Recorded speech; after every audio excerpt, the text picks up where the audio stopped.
In a small village nestled between rolling green hills, there lived a man named Ajun.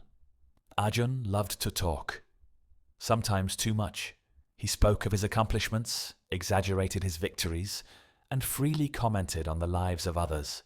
If there was gossip in the village, Ajun knew it. If someone had made a mistake, Ajun was the first to point it out. And if he had an opinion, he made sure everyone heard it. But his habit came at a cost. People grew wary of him. Some avoided his company, while others listened with forced smiles, secretly annoyed by his endless chatter. Whispers of distrust followed him, but Ajun never saw himself as the problem.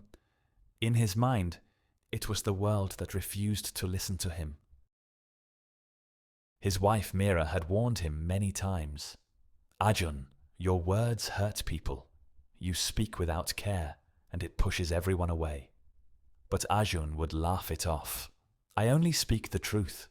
If people can't handle it, that's their problem. One day Mira, exhausted by her husband's stubbornness, sought the wisdom of Harikun, the village elder. She told him everything, and after listening patiently, Harikun nodded. Bring Ajun to me tomorrow. I will show him what he cannot yet see.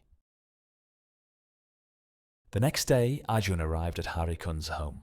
The wise man welcomed him with a kind smile and invited him to sit. Tell me, Ajun, Harikun said, what troubles you?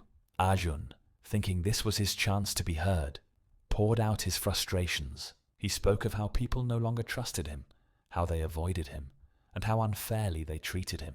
I speak the truth, yet they turn against me, he said. Harikun listened carefully, nodding along, and when Ajun finally paused, he stood up and took a feather pillow from a shelf. If I were to cut this pillow open and let the feathers fly in the wind, Harikun said, could you gather them all back? Ajun frowned. Of course not. The wind would carry them far away. Harikun nodded, then picked up a steaming pot of tea. And if I poured this tea onto the ground, could you collect every drop and return it to the pot?